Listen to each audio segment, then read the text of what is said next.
Күдік пен сенімсіздік. Қорқыныш пен жалқаулық жақсы ниетпен басталар белсенді қимылға кедергісін жасап отырады. Дәл бүгін осы сұрақтар төңірегінде ылғи да өзіне дұрыс мақсат қоя білген, шарт жағдайының қиындығына қарамастан қадам сайын алға баса білген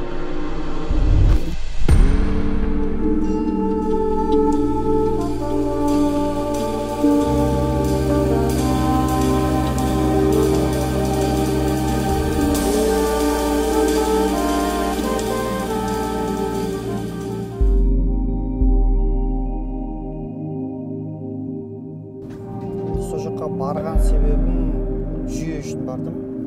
Менеджмент жүйе бізге енді бірден бір керек зат екенін түсінгеннен кейін, Корея мемлекетінің қазіргі тенденцияға байланысты, қаншалықты өзінің қарқынды дамуына байланысты соға қатты қызығушылық өзім тарапынан болды. Көп компанияға жаздым. Содан кейін бір кішкентай компания жауап хат берді. Сөйтіп шақыру келді маған, содан бері сол кісілермен әлі күнге дейін серіктеспіз. Енді бірінші сұрақ болды, бізде дейді Кореяда, егер сен бір топты құрғың келсе, бір 2-3 миллион долларың болмаса, онда қоя ғой дейді. Әрине мен ондай ақшам жоқ, бірақ жүйені ғана алу үшін. Қиын кезеңдер бір уақытта 9 адам келу керек болды. Бірдей. Енді өзіңіз түсіне беріңіз. 9 адам, жай адамдар емес. Тасуы, логистикасы, жататын жері, және өздерінің және гонорарлар. Енді оңай болған жоқ, енді айту, аман-есен шықтық қой содан. Сол жағынан біраз қиналдық. Онда да біраздан кейін партнерім қатты көмек берді, көрді қиналып жатқанымды. Сөйтіп ол айтты, бұндай іс бірінші еткені болады, енді қайталанбай.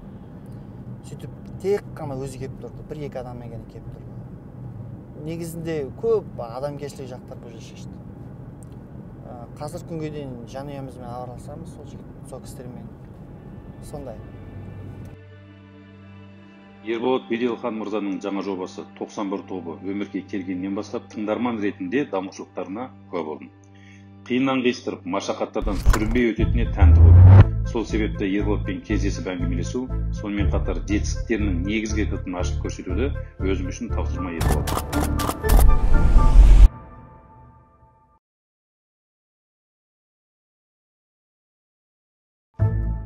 Жалпы қателіктер туралы сұрағым келіп тұр. Мен қателіктерді жалпы өзім көп өткіземін. Сол себепті бизнес туралы болсын, жалпы өмірде болсын, әрбір қателігімді өзім мойындап жазып отырам. Және келесі жолы қателеспес үшін сол жерден бірнеше шараларды жазып отырам. Бұл маған келесі осы қателікті қайталамауға өте көп көмектеседі. Ал сенің өміріңде, немесе бизнесіңде болсын, соңғы қандай қателіктерді өткіздің, жалпы қателікке қалай қарайсың, нелерді түйіндедің? Қателікке көзқарасың қалай жалпы? Негізі адамдарға ақыл беруді ұнатпаймын. Ақыл беруші адам емеспін. Өте қайталайын, бұл өте мен үшін жауапкершілік, біреуге ақыл беру. Бірақ та менің өзімнің осы тәжірибем бойынша қандай қателікте жүруім. Бұл ең бірінші өзіңе адал болу, жұмысыңды дұрыс атқарсаң, және де сол қателіктерді сен дұрыс көре алсаң, және де өз-өзіңе дұрыс баға берсең. Қателік болады. Адам болғаннан кейін әр ситуацияда, әр кезеңде бір жерден қателік болады. Бірақ соны егер сен қайтып көресің, егер сен өзің кемшілігін білесің. Білгеннен кейін адам түсінеді, оны қайталамауға тырысады. Сонда заттарға қатты ашық болу керек, және де бір ашуланып, сондай эмоция бермеу керек. Салқынқанды болу керек, және де ашық болу керек. Сен айтып отырған ашықтық, ол қандай ашықтық? Кез келген ақпарат, қазір ақпараттық әлемде бұл өте көп су. Керек емес, керексіз заттар бар. Бірақ сондай заттарды өзіңе керектігін сен ізденісің, енді ойың бар, адам болған сен өзің мақсатың бар, ойың бар. Қайда жүргің келеді, қандай өзіңнің бір мақсатың бар. Сонда жаңағы қаншама мыңдаған ақпараттардың ішінен сол керегі өзі-ақ келеді. Соны таба алу керек та. Көргеннен кейін соны дұрыс, ол нақты саған қажет пе, қажет емес пе? Сенің жаңағы өзіңнің ішкі дүниеңмен келе ме, келмей ме?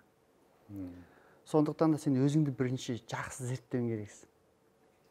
Адам өзін жақсы зерттеген кезінде өзіңнің кемшілігіңді, қасиетіңді, жақсы жағың, жаман жағың барлығын білесің. Өз-өзіңмен адал болу керек. Өзін-өзі тани білу керек. Тани білу керек, және де өз-өзіңді сыйлауың керексің. Сол кезде сенде ішінде рас құрмет пайда болады өзіңе деген. Сол кезде егер бір дұрыс емес жаққа кетіп барасың, дұрыс емес қылық істесең, біреу саған айтып емес, сен өз-өзіңе сол сұрақты қоюың керексің. Сен адалсың ба, адал емессің ба? Вот осындай заттардан болып, жаңағы саған көптеген қателік, жаңа риск, жобаға кірейін ба, кірмейін ба? Адамның негізі эмоционал тұрда адам негізі миды өшіріп қою өте қиын. Бір секунд мида қаншалықты мыңдаған ақпарат жүреді. Негізі біздің миымызда көп проблема тұр да. Соны бірінші сүзіп алу керек та. Сонда ол негізі жауап негізі жақын жерде тұрады. Себебі ол іс саған қызық болып келген болса, сен демек оған ашық болдың. Ол жайдан жай келмей саған. Ашық болғаннан кейін сол келді, келгеннен кейін соны дұрыс түсіну үшін сен өз-өзіңнің миыңды, денеңді, ішкі дүниеңді бәрін дұрыс баланс ұстау керек. Сол кезде сол ақпаратпен сен өзің келеді. Жалпы мен үшін 91 проекті өте қиын проекттардың бірі, бірақ жүзеге асырып шықтың. Мен оған тәнтімін. Жалпы менде де бизнестер бар, менде де жаңа проекттер бар. Бірақ проект жасаған кезде менде өзімде 4 басқыш бар. Бірінші басқыш міндетті түрде ең идеалды кезді есіме түсірем. Содан соң оны бірнеше басқыштарға бөлем. Сосын қарапайымдастырам да, оған срок қоям, уақыт қоям, әрбір басқыш бойынша жылжытып отырам. Солай жүзеге асырам. Ал енді сен жаңа жобалар жүзеге асырған кезде қандай басқыштардан өтесің? Өзіңде бір арнаулы рецепт бар ма? Тура сондай, негізі мен ең негативтік тұрдағы сценариймен жұмыс жасаймын. Негативтік тұрда қалай болады, соған дайындаймын. Егер одан жоғары жақсы нәтиже беріп жатса, ол бонус деген сөз мен үшін. Бірақ бастаған кезінде әр жобадан негативтік тұрда қараймын. Ең жаман жағы қандай болуы мүмкін, болмағысы қалай болуы мүмкін деп. Солай мен мақсат құрамын. Бұл бір екінші әрине дедлайн, ол міндетті түрде қойылады. Бірақ та кейде сондай әсіресе өнерге енді қатты байланысты. Өнер деген не мысалы? Сен завод, фабрикадан бірдеңке жаңа дәптер, әлде стакан жасап шығара салатын зат емес та ол. Оның өзінің жаңа бір сондай ерекшеліктер бар. Біз мәжбүрміз соған қарауға, қалай болуы мүмкін деген сияқты. Бірақ максималдық тұрда әрине бұл бизнес цикл болу керек. Бүгінгі таңертеңгі әңгімелерің бойынша қазақстандық шоу-бизнесте өте көп проблемалар бар екенін айттың. Егер де барлығы сенің ойыңдағыдай болатын болса, 10 жылдан кейін қазақстандық шоу-бизнесте қандай өзгерістер болу керек? Қандай болмақ? Негізі қиын сұрақ. Бұл тек қана қайтадан айтайын, менің ғана жеке пікірім. Егер де біз қазіргі отқан билікпен осы контентті істейтін контент-мейкерлер, бұл жерде тек қана өнер емес, бірігіп қосылатын болса, қандай проблемалар бар, оны негізі ол қиын зат емес, бәрі біледі не істеу керек. Тек қана диалог құрылатын болса, сонда біз келешекте біздің 18 миллион халық негізі қазіргі таңда 70% қазақ, 30% басқа ұлт. Енді сіз ойланыңыз, 70% қазаққа біздің осы кең байтақ жерімізге ішкі нарықты өндіре алу қандай салада болмасын? Ол мүмкін. Халықтың саны аз, сондай, ол өтірік қалай айтам, бұл проблемадан қашу деп ойлаймын. Ол мүлдем сонда болмау керек. Сол, егер сондай заттар біз істей алсақ, біз тіпті экспорт жасай аламыз. Мен кәміл сенім алған. Себебі мен сол 5 жыл бұрын осы 91 тобын жеке өзімнің 100 Entertainment деген компанияны құрған кезінде алғашқы сұхбатымда мен айтқанмын, менің мақсатым арғы өнерді экспорттау. Әлем бұл. 10 жылдың ішінде біз экспортқа шыға аламыз. Бүгін негізі бизнес тақырыбында сөйлесетін боламыз. Соған менің негізгі сұрағымның бірі. Жалпы өздеріңіз жұмыстың барлығын әншіліктен бастадыңыздар, бишіліктен бастадыңыздар, сосын топ құрдыңыздар, сосын топты қорғауға тырыстыңыздар. Одан кейін жаңа топ құрдып, бизнес саласына кеттіңіздер, Иә. осының барлығына не түрткі болды жалпы? Негізі мәжбүр болдым. Басында тек қана сахнада өнер көрсетіп жүре берем деп ойлағам, арманым сол болған. Сол мәжбүр болдым режиссер болуға, композитор болуға. Ары қаратай әрине соның өнердің сол шыңына келе бастап, қаншалықты қажеттілігі, соның жетіспеушілігі, бұның өзінің бір үлкен бір әлемі бар, өзінің құндылығы бар, өзінің маңыздылығы бар. Себебі сол жастарға осы қазақ тілінде заманауи музыканың қаншалықты қажетті екенін түсіндім. Әрине бұл мен бір ауыр тиіп ойбаймен істегенге емес, керісінше сол бір кішкентай бір өз баланың арманы үлкен бір әлемге өсуі, органикалық тұрғыда.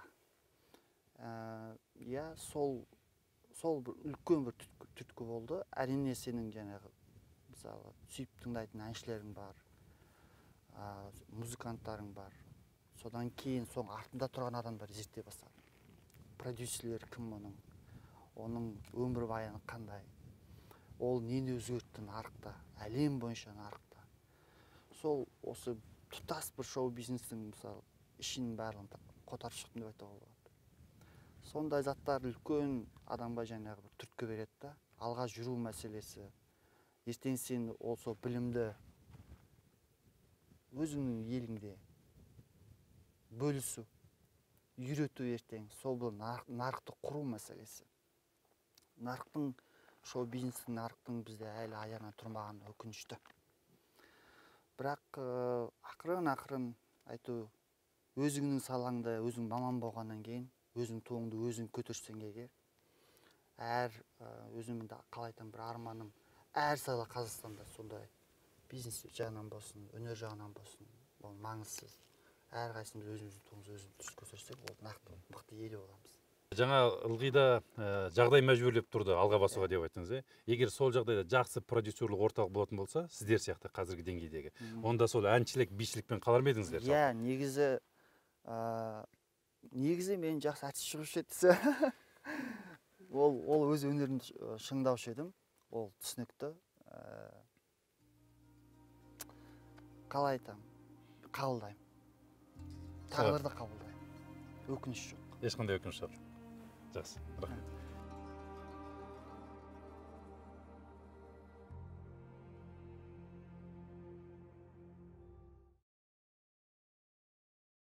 Жалпы өзімде таңертең тұрғанға дейін 4 нәрсе қайталанады, міндетті түрде. Ол біріншісі таңертең кеште жатарда ұйықтаудан бұрын ертеңгі міндетті түрде істелетін тапсырмаларды жазам. Сосын 8 сағат ұйықтаймын. Таңертең жақсылап отырып тамақ ішемін, тамақтан кейін 1,5 сағат өзім кітап оқимын. Ол күнделікті қайталанатын жұмыстар. Ал сізде өзіңізде жалпы қандай тәртіптер бар? Негізі менің режимім өте қалай айтам? Өкінішке орай деп айтам. Режимім нақты тоқталмаған, себебі профессияма байланысты бір күні мысалы съемкада жүрем, 24 сағат. Екінші күні студияда жүрем түнімен. Содан кейін таңертең тұру қиын. Бірақ бұл менің өмірім болғаннан кейін оны қабылдаймын. Ең бір өкініштісі таңғы ас бала-шағаммен іше алмаған сол өкінішті. Балаларым бұртып қалады, қайда кетіп қалды папа дейді, звондайды, сосын іздейді.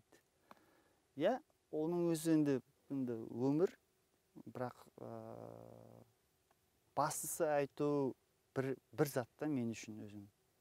Менің сол бір жерде мысалы мен өз өмірімнің мысалы нақты тұрақты бір расписаниясын қоя алмасам да, бірақ жұмысымның ең қаншалықты маңызды екенін білемін. Және де менің семьям онда да жақсы қолдайды. Әсіресе әйелім. Барлығын түсінікпен қабылдағысы келеді. Анда-санда бұртияды, бірақ басқа амал бар ма? Мен сенің аспа-төк тойларда өзінің проекттеріңді салмайтынды білем. Егер негізгі көп ақшаларды тойдан тапасаң, онда қайдан табасың? Негізгі кіріс көз. Негіз біз өзіміз монетизация дейді ғой, мысалы осы өзіміздің әндеріміз арқылы Қазақстанда өте әлсіз, мен жаңа басында айттым. бірақ біз шетелден жақсы монетизация жасаймыз. Барлық музыкалық платформалардан, жаңағы соцсеттерден біз жақсы монетизация істейміз. Бұл бір. Екінші, мына концерт. Қазір біз енді онлайн форматқа көшіп жатырмыз. Пандемиядан кейін болды. Біз концерттен жақсы ақша табамыз. Мүмкін мен айта аламын, мен айта аламын. 91 ең алғашқы артист ұзақ жылдан бері концерт арқылы ақша табады. Бұл біз үшін коммерциялық проект. Үшіншіден бізде контракт. Амбассадорлық контракттар көп бізде. Сен жаңа бірнеше кіріс көзін айттың. Амбассадорлық және концертке бару. Солардың ішінде ең мол қаржыны қайсы каналдардан табасың? Былай айтамын. Егер жеңіл, көп уақытыңды алмай, және де қолмақты қаражатты түсе салады, бұл амбассадорлық контрактлар. Сен түк істемейсің, жақсы пайда көресің. Ал қалғандарында сен қатты еңбек етесің, қатты жүгіресің, өзіңе байланысты. Негізі солай жауап бере аламын. Бірақ та енді барлығын есептеген кезінде енді мен өзім салық төлеймін. Сол жерден білесіздер қаншалықты мен ақша табатынымды. Жалпы өзінің қолында қазір бірнеше топтар бар. Олардың барлығы көрермендердің де, тыңдарманның алдында үлкен бедел бар. Осы беделдің арқасында өте көп жобалар келеді, бизнесін тездетіп дамыту үшін, партнерлар болады. Осы партнерлар жобаларды сүзгіден өткізу үшін қандай шаралар қолданасың? Қандай сүзгілер бар сенде? Біріншіден, адами құндылық. Біз бір толқында болуымыз керекпіз. Ол өте маңызды. Сол, екіншіден, әрине адамның, сол партнердің өзінің бір мүмкін миссиясы деп айтамыз ба, мақсаты деп айтамыз ба, мүмкін сол істейтін бір арманы болған шығар. Іштегі қуат, күш қуат, сол арман сияқты заттардан, осындай бір күштерден өте тәуелді. Сол адами факторларға қатты қараймын. Тек қана ақша емес. Қазіргі таңға дейін музыка саласында ғана жүрдің. Менің ойымша сенің қолыңда бар беделіңмен, қолыңда бар топпен басқа да жаңа бизнестерді қарастыруға болады. Өйткені сенде тәжірибе бар, дұрыс менеджмент бар. Не үшін басқа проекттермен айналыспасқа? Не үшін айналыспайсың осы уақытқа дейін? Себебі неде? Негізі музыка жағынан кейін кезінде енді біз көп деген салаға негізі әсер ете аламыз. Оны мен білемін. Мысалы, ең бірінші қадам жақын жерде тұрған зат. Ол мысалы хорика мерчендайзинг. Мерчендайзинг дейді, өздерің білесіздер жаңағы. Киім, кешек, ұсақ түйек, қалам сап деген сияқты сол брендтің астындағы тұратын кішкентай сондай жобалар, бизнес жобалар. Сол сияқты ары қаратай оның үлкен бір деңгейі тіпті сол елдің туризміне де қатты әсер етуі мүмкін. Көрдіңіз, сонда бұның шегі жоқ. Ең басты бір-бірімізге ашық болып, бір-біріміз бір мақсат тұтып жұмыс істейтін болсақ, жаңа креативный экономика деген негізі сол ғой. Сен тіпті юрист болсаң да сен креативқа ойланып болу керек. Сонда ол санаң өзің дамуы болады. Егер де жақсы менеджмент болатын болса, біздің нарықта, Қазақстанның нарығында бір жыл бойы $1 миллион таза кіріс табу мүмкіндік бар ма? $1 миллион таза пайда ретінде әлі жетпедік, бірақ оборот ретінде бар, мүмкіндік бар. Кей-поптың өте жоғары деңгейде, халықаралық деңгейде дамыған бізге белгілі, бірақ қазақстандық әлі ондай деңгейге жете қойған жоқ. Біз әлі білмейміз. Оны сен жақсы білуің керек, О жақта үлкен платформа болу керек, жақсы дамытатын, жастарды көтеретін, үйрететін, солардың нәтижесін осында көшіріп алып келуге мүмкіндік бар ма? Кореялық негізі әрине қазір үлкен нарық. Ол индустрия деп атауға, жеке өзінің әлемдік деңгейде өзінің ерекшелігімен қазір көрініп жатқан. Ол енді біз салыстыруға келмейді. Бірақ менің партнерларым сол Кореядағы жүрген адамдар айтады, мысалы, кезінде 20 жыл бұрын бізде тура сіздер сияқты болғанбыз. Кезінде тура сол жаңа осы ырғақ музыка жастар келген кезінде енді үлкен буында азаматтар, ағалар, көкелері сол айтқан, бұл не істеп жатсыңдар деп қарсылық көрсеткен. Бірақ қазіргі таңда енді біз тек қана BTS-тегі топты алып қарасаңыз, бұл керемет жетістікке жетіп тұр. Мүмкіншілік өте көп. Ол жай ғана бір музыка саласы, ол туризм саласын дамыту мүмкін. Ол мына кіші кәсіпкер саласын дамыту мүмкін. Өте көп салаға әсер етеді. Ондай академия құрылуы менің арманым. Университет құрылуы менің арманым. Нақты осы жаңа жүйеде осы балдарға мүмкіншіліктерін көрсетіп, мысалы қазір креативтік экономика деген не енді? Осыны егер дұрыс түсінетін болсақ, мына адамға ақша салу керек, адамға инвестиция құю керек. Сол жас балдарға құю керек. Дұрыс құю керек. Қазақстанда сіздерге ұқсайтын өте көп топтарды көреміз ютубта. Олар өте ұқсас. Бояған шаштерінен таққан сырғаларына дейін. Бірақ көп санысы біраз уақыттан кейін аяғынан жоқ болып кетеді. Көп санысы. Не себепті? Не себепті сіздер сәтті болдыңыздар, олар сәтсіздікке ұшырап жатыр. Осының айырмашылығы неде жалпы? Өте көп факторлар.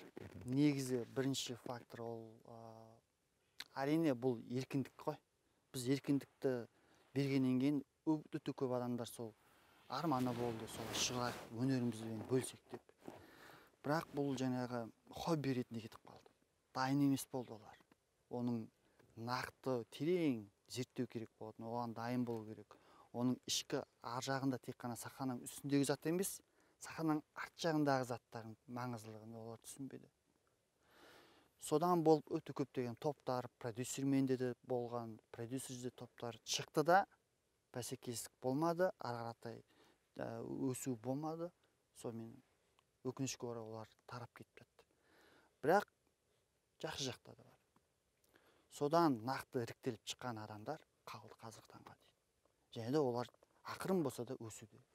Біздің өзіміздің кішкентай бір Q-pop ассоциациямыз бар, біз бөлісеміз. Олар келеді, біз не істеп, дұрыс істемей жатырмыз. Әрине енді біз оның бастамашы болғаннан кейін мен оған бөлісемін, мен оған айтамын. Олардың барлығын жинап аламын, айтамын. Негізгі тек қана артистігін, мысалы, алдындағы сахнаның үстінде зат емес, артындағы үлкен көптеген продакшн, сенің дайындығың, сенің балдардың құндылықтарың, көптеген терең көптеген заттар бар да. Соны түсінгеннен кейін көп адамдар ойлана бастады, не деген бұл қиын жұмыс. Тұтынушы ретінде қарамау керек, біз профессионал болғандықтан ол терең. Өзіңнің салаңдағы бірнеше үлкен мәселелерді қозғап отырсың қазір. Соларды өзгертуге әдетте күш біріксе көп болады. Мысалы, менің өзімнің бизнесімде өзімнің салам бойынша өте көп компаниялар біріккенбіз. Біз өзімізді қорғауға, бірімізді қуаттауға өте жарасымдымыз негізі. Ал сендердің салаларында сондай бір ассоциация, сондай бір күш бар ма жалпы? Проблеманы көтеріп, алға жылжытып шешетіндей. Өте күшті сұрақ. Қатты бөлінеміз. Бұрын 90-шы 2000-ші жылдары біз орыс тілді әншілер, орындаушылар болды, қазақ тілді әншілер екіге бөлінетінбіз. Қазіргі таңда барлық енді шүкір қазақ тілді барлық. Бірақ үлкен буынды қазір бөлінеді. Жаңа той бизнес деп айтамыз, соған бір бөлінеді. Жаңағы мысалы инди музыка деп атады, мысалы поп индустрия, Q-pop, бұл бірге бөлінеді. Екеуінің арасында ешқандай бір байланыс жоқ, көпір жоқ. Бұл нарықты бөліп жару, ол менің ойымша бизнесмен ретінде түсініп отырсыз. Бір ұлт, бір ел ол бөліну ол дұрыс емес. Өкінішке әлі сол жаңағы бізді өзіңіз айтпақшы әлі түсінбей жатқан адамдар көп. Тіпті мен қазір былай мысалы сізге интервью беріп отырмын, айтып отырмын, біз ашықпыз, диалогқа біз бармыз. Бірақ соны дұрыс өзің таптауырынды ашып, содан өтіп біргейік деген сонда бір ой келмейінше адамның өзінің сана сезімі ішіне өте қиын. Егер де сіздерде шынымен де үлкен бір ассоциация бар деп есептейік, сондай жағдайда сіздер бірінші орынға қандай сұрақты қойып шешер едіңіздер? Негізі өте жақсы сұрақ, бірақ қиын сұрақ. Бұл жерде диалог керек. Істейтін, тұтынатын кім? Билікпен, жаңағы мысалы мен жастармен жұмыс жасаймын, сол мысалы жастардың биліктің арасынан диалог керек. Және де креативный экономика осыған ұру керек. Инвестиция адамға жасау керек. Мысалы болашақ сияқты бағдарламалар болды, бірақ ол қаншалықты эффективный болды, мысалы сұрақта үлкен. Сондай заттар. Менің ойымша сол адамдармен жұмыс жасау керек. Әр сала тек қана бұл өнер саласында емес. Қай салада болмаса. мүмкіндіктер қандай мүмкіндік? Міне жаңа айтып отқанда стриминг, мысалы онлайн платформа құру мәселесі. Бір мысал айтайын. Мен Кореяда жиі барам. Кореяда тура сондай YouTube'те де бар. Кореяда тура сол iTunes'те де бар. Кореяда тура сол Google'да бар. Бірақ Кореяға түсе салысымен олардың өздерінің сондай платформалары. Бүткіл музыкальный плеер алып қарасаңыз, Мелон деген бар. Өздерінің музыкасы сол Мелоннан тұтынады. Сонда қалай? Бұл патриоттық сезім өте жоғары сол мемлекетте. Менің сол ойлаушы едім, сол нақты сол диалог құрылып барып, сол сана сезімге дұрыс көрсетіп, бұл отандық өнім. Сенің ақшаң шетелге кетпейді, сенің ақшаң елде қалады, экономикасы жұмыс істейді. Жеңіс немесе жетістік деген сөздерді алғаш естіген кезде кімді еске аласыз? Кім есіңізге түседі? Не үшін? Кішкене жауабым қиын болуы мүмкін. Мен үшін жетістік, жеңіс деген ең бірінші өз адам өз ішінде болу керек. Мысалы, әрине қазір мысалы Илон Маск айтуға болады, басқа адамдар айтуға болады, Өнер жағынан болса, мысалы Майкл Джексон өтті индустрияны, әлемдік индустрияны өзгерткен адам да. Бірақ ол көзге көрінетін адамдар, бірақ көзге көрінбейтін адамдардың ішінде де сол күш қуат жатыр. Жетістік, жеңіс деген адам бірінші өзіңді біріншіден жеңіп шыдасаң, өзіңнің жаңа құсаған келісіп шыдасаң, өз-өзің адал болсаң, мен үшін сол жетістік. Ең бірінші қадам сол. Спортта тренерсіз жетістікке жету өте қиын. Ал бизнесте де ментор болғаны менше абзал. Сенде жалпы өзіңде бизнес саласында ментор бар ма? Менің менторым Марғұлан Сесенбаев. Ол кісі мен жақында таныстым. Өте керемет адам. Бизнес саласында сол кісі. Марғұлан мырза саған кеңесші болғаннан кейін жалпы қазіргі сендердің бизнесте өзгерістер, артықшылықтар, ілгерілеушіліктер бар ма? Ой салады ол кісі. Нақты шешімді айтып бермейді. Бірақ ой салады. Өзінің ақылын айтады. Өзгерістер әрине бар. Біріншіден мен үшін. Қай жерден қателестім, қандай адамы факторлар болды, соны нені мен мысалы жіберіп алдым. Ол кісінің енді тәжірибесі өтті мол ғой. Әрине үлкен көмек жасап жатыр. Бірақ біріншіден компанияның басшысы ретінде егер мен өзгерсем, қалғандары өзгереді. Кішкене уақыт керек. Менің ойымша жинаған білімді, алған тәжірибелердің барлығын біреуге беру, ол үлкен сауап және дұрыс. Ал өзің менің ойымша үлкен бір жетістікке жеткен бизнесменсің. Жаңа жобалар шығарып жатсың, барлығы мойындайды. Көп адам мойындайды. Жалпы өзің басқаларға менторсың ба? Ментор болғым келмейді. Мұғалім болғым келмейді. Мұғалім. Кімдерге мұғалімсіз? Енді өзімнің компаниямдағы артистерге. Енді сен компанияның CEO-сы болғаннан кейін әрине сен айтасың, бағыттайсың, өзіңнің ойыңды айтасың, ақылмен бөлісесің. Жастармен негізі сөйлесу, ақылдасу өте күшті. Жақсы көремін мен оны. Адамдармен негізі. Мысалы, мен ойлаймын, мұғалімнің ең бір жақсы бойында болу керек қасиеті, сен сол шәкіртіңмен бірге өсу керек. Мен білдім болды деген әңгіме емес, шәкіртің мүмкін сенен асып кетуі мүмкін. Бірақ асып кетсе, сен жақсы мұғалімсің ғой. Оған бәсекелеске түспей, керісінше соның бірге өскен одан да жақсы. Күн сайын мен өсемін. Өзіңнің шәкірттеріңе ең жиі қайталайтын ақыл кеңесің қандай? Жиі айтатын тәрбие. Енді бір сөзбен жеткізе алмаймын. Біріншіден мен балаларға айтамын, сен профессионал бол деймін. Маман бол деймін өзің ісіңе. Ал маманның ішінде өте көп салалар кетті.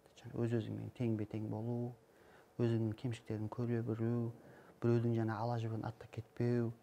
Осындай заттар енді өте көп айта беру. Бірақ маман болу үшін, ол маманды сен бірінші жақсы көруің керексің, және сен өз-өзіңді сыйлауың керексің, ешкімге зиян тигізбеуің керексің. Бірақ егер айтатын сөзің болса, айтуың керексің. Адал болу керек. Ашық болу керек. Ашық болу керек. Мықты қызметкерлерді қабылдау негізі өте маңызды. Ал мықты қызметкерлермен қоштасу негізі ол да маңызды болу керек. Бірақ соңғы уақыттар біз естіп жатырмыз Изидің Қатардан кеткені. Командаларыңызда қазір жоқ. Ол жалпы барыс қалай болды? Соны бір баяндап берші. Иә, әрине ондай енді ол баламен қатты жақсы көремін. Біз өте қиын кезеңдерден бірге өттік. Әлі күнге дейін әрине бұл өкінішті жағдай. Бірақ бұл өзімен өзі бір күннің ішінде шешіле қалған зат емес. Баланың, әр адамның өзінің жеке көзқарасы болады. Өнеріне деген, өмірге деген, ол адам тұлға ғой. Сол өзінің көзқарасы бірнеше жыл болды. Біз барлығымыз білдік. Тек қана мен емес, компания ретінде білдік. Содан осы пандемия қатты әсер етті. Жаттық, көп сөйлестік. Не істейміз? Мен жаңадан мысалы бір жұмыстар, өзгешілік пайда болу керек дегенді түсіндім. Балаларға айттым. Сол кезде осы сұрақтың шешімін табу керек екенін, біз енді болу керек екені болды. Уақыт келді. Қазіргі таңда әрине біз хабарласып тұрамыз. Ол өзінің кішігірім студиясын, өзінің альбомын, өнерін кішкене басқа жолмен дамытқысы келеді. Мен оны құрметтеймін. Яғни олар сіздердің қолдарыңыздан шығып, түлек сияқты, университеттен шыққан түлек сияқты жаңа бағытта өзінің бизнесін бастап кетті ары қарай. Әрине, мысалы, егер ол солай шешетін болса, ол сөйтіп санайтын болса, бұл мен үшін мадақ, мен үшін бұл тек қана, қалай айтсам, егер мені мұғалім ретінде қабылдайтын болса, егер тіпті менімен таныс адамның емес адамдар сөйтіп қабылдаса, ол менің, қалай айтсам, ең бір үлкен деңгейім деп есептеймін. Жалпы ол жігіт ішкі кухняны барлығын біледі ғой жалпы.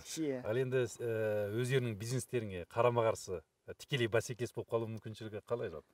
Негізі сізге айтам, тіпті ордамен бастап жүрген кезде бізде конкуренция болған жоқ.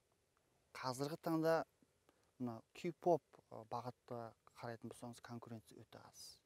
Бізде болу керек. Керісінше оның өзін қолдан жасап жүрдім мен. Қолдан.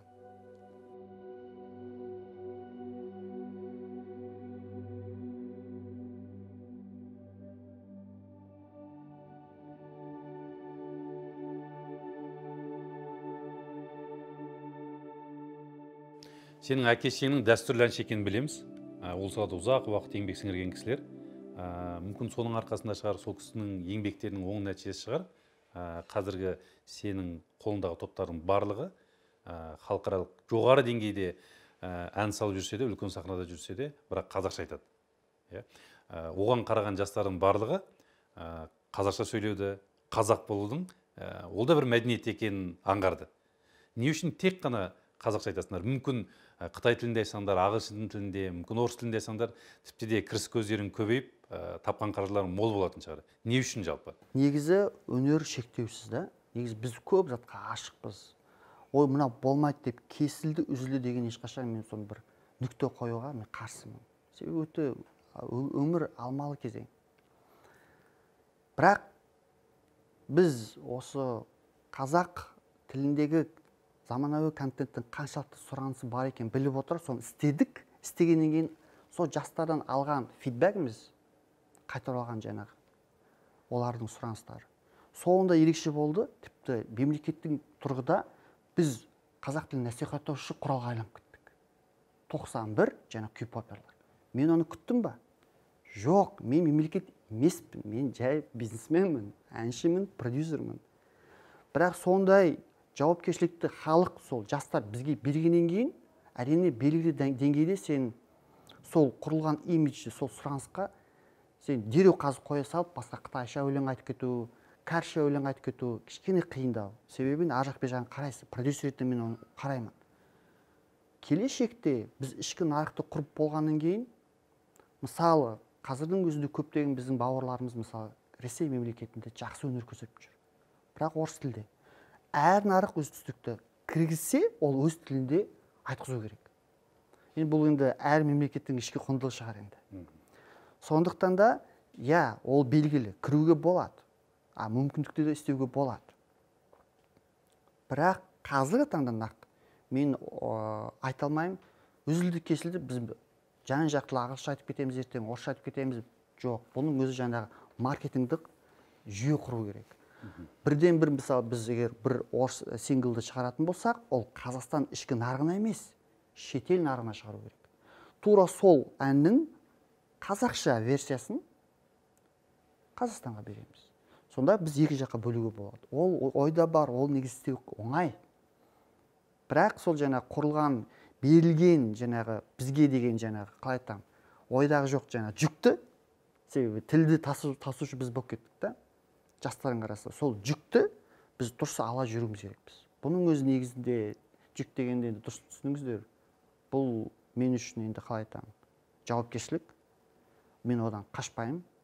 Бұл сенім халықтың. Мен оны ақтауым керек. Қазір өзің айтып отырсың, үлкен жауапкершілікті тасымалдаушы және қазақ тілін дәріптеуші құрал ретінде қалыптасып отыр қазіргі сіздің жобаларыңыздың көбісі.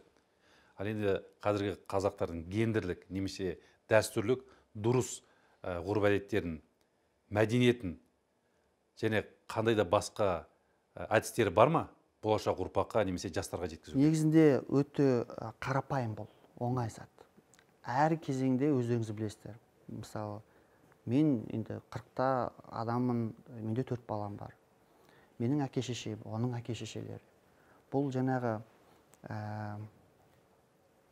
ұрпақтың, көзқарастың, енді былайша айтқан кезде талғамы әрдайым бөлек. Себебі сол кезінде, жас кезде сен нені әріптедің, нені дәріптедің, нені бойыңа сіңірдің, сол саған қатты психология тұрғыда қатаяды. Сосын сен өскеннен кейін соны сағынасың. Сол әнді, сол әлде бұл киімді көргеннен кейін сол сенде бір белгілі бір ақпарат қалыптасады. Эмоционалдық тұрғыда. Көрдіңіз ба? Содан кейін generationдердің енді былай әңгімесі басталады содан кейін. Көрдіңіз ба? Бұл өте оңай зат. Ол битва, battle, ол әрдайым болатын болады. Тіпті қазір менің өзімде сол жас ұрпақтарға оның өзі бар. Мен түсінбеймін қазір жас ұрпақтар. Бірақ соған мен түсінікпен қарауым керекпін. Сөгіп емес дереу. Бұл өзі әлемнің жаңағы айналысу, даму үстінде өзімен естественно дейді ғой, мысалы, табиғи түрде дамитын зат, өсетін зат. Ештеңке орында болмайды. Тіпті молекула атомның өзі қозғалыстан байланысты. Сондықтан да бұл жерде түсінікпен біз енді ой қатайып жаңағы жасымызды ендеге ол бекер ғой, біз түсінбей жаңағы жастармен жағаласып отырсақ. Мысалы, мен үшін ол қалай айтайын, мен дәтім бар ма жастармен жағаласуға. Егер сен мықты болсаң, сол құндылықтарды сіз айтып отқан қазақтың нақты құндылықтарын солардың тілімен, солардың сұраныстарымен, солармен бірге диалог құрып отырып, насихат жасасаң, міне сен нақты ертең сен ақсақал болсаң, сен өз-өзіңді сыйлайсың. Сен жастарды сыйлайсың. Жалпы соңғы уақыттары карантин қаншалықты сіздердің режимдеріңізге әсер етіп жатыр? Өйткені себебі жалпы біздің бизнесті алсақ, үлкен өзгерістер болып жатыр. Көп санды қызметкерлер жеке үйінде жұмыс істеуге мәжбүр болып жатыр. Ал сіздерде қалай жалпы? Қаншалықты үлкен әсер етіп жатыр? Негізі әрине барлық салаға әсер етті, тек қана бізге емес. Бірақ та егер салыстырмалы түрде болатын болса, әсіресе осы тойға, ивентқа шығатын әртістерге салыстыратын болсақ, біздің жарамыз жеңіл. Біз үйде отырсақ та, бірақ бізде контракт бар, басқа мысалы өзіміздің продакшн бар деген сияқты. Ол қатты оған байланысты емес. Сондықтан да біздің жарамыз жеңіл болды. Әрине адаптация жүрді. Барлығы қазір стримге, онлайнға көшіп кетті. Бірақ өзіңіз білесіз енді. Бір жерде айырылғаннан кейін екінші жерде бұл мүмкіндік. Жаңа мүмкіндік, жаңа бір сол бейімделу мәселесі да. Енді өмір деген сол, бизнес деген де сол. Кім қазір бейімдей алады? Бұның өзі чаң. Осы пандемия кезінде негізі көп компанияларға үлкен әсер етті. Үлкен соққы болды кейбір компанияларға, ал кейбір серіктестіктерге үлкен мүмкіндік алды. Жалпы сіздердің индустрияда, именно сіздің продакшнда қаншалықты дамулар болды, қаншалықты өзгерістер болды? Бізге бір үлкен мүмкіндік беріп жатыр. Қазір әсіресе осы интернет саласы мысалы, назарына үлкен адамдарды байлап тастады. Бұл біз үшін үлкен бір мүмкіншілік. Бізде енді жастар енді өзіңіз білесіз, телевизор қарамайды. Тіпті менің өзім телевизор қарамаймын. Барлығы осы стрим, осы интернет жүйесін қарайды. Қазір енді осыны түсінетін болсақ, осыған көшуіміз керек. Біз әлем бойынша осыған көшіп жатыр. Егер қалмаймыз десек, осыған жылдамырақ көшу керек. Әрине, қазақ тілінде өзіміздің контентімізді өзіміз қамтамасыз етуіміз керекпіз. Қазір таңда стартап ретінде мысалы біз осы стримингті дамыту мәселесі үлкен. Ол мен үшін үлкен маңызды зат. Мына авторлық құқық мәселесі. Біз енді бұл жерде тек қана әншілер емес, композитор емес. Бұл жерде міне камера ұстап тұрған балдар, режиссер, сценарист. Бұның негізі барлық қоюшы деп аталады да. Солардың авторлық құқығы Қазақстанда әлі күнге дейін өте қалып қойған жүйемен жүруде.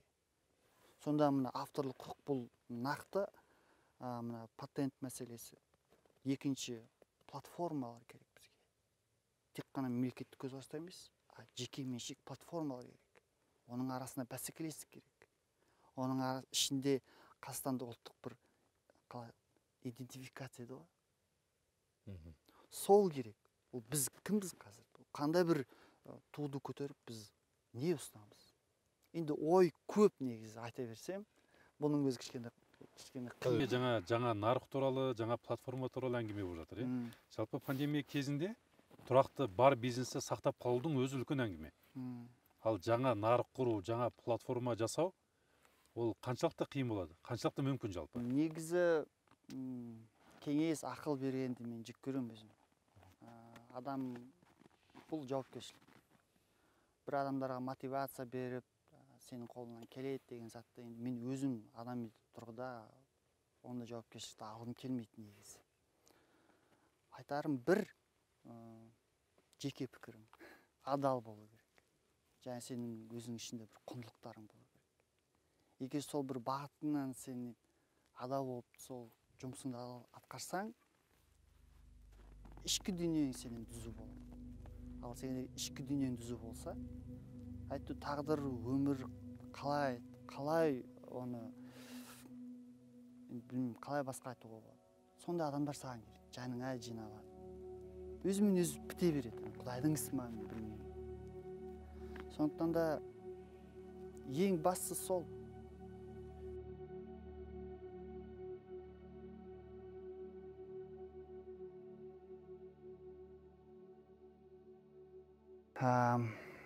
Орысша айтқанда зона комфорта дейді ғой. Күнде шығып тұру керек. Күнде. Қалай? Енді сен өз-өзіңде адал болғаныңды білесің ғой, кемшіліктеріңді. Мен мысалы жалқаумын. Вот ашық айту керек та, қорықпай. Мен жалқаумын. Мен оны білем. Бірақ күнде таңертең тұрып барғың келмесе де, әлі бірдеңе істегің келмесе де, соған тұрып істеу керек. Және де сол ісің ертең енді сол ісіңнің енді бір ісіңнен ләззат алу үшін, ол ісіңе сен ғашық болуың керексің. Көріңіз, сонда көптеген ішкі қуат, сонда заттар сен стимул ретінде алға жылжытады. Өзің сенетін және ең жоғары деп бағалай алатын мақал мәтелің? Адам болып келгеннен кейін адам болып кетті. 2020 жылғы Ерболат бізге белгілі, біз барлығын білеміз. Дәл қазіргі 2020 жылғы Ерболат 2010 жылғы Ерболатқа қандай кеңес пікір берер еді? Өзіңе көп алма. Өзіңе көп алма.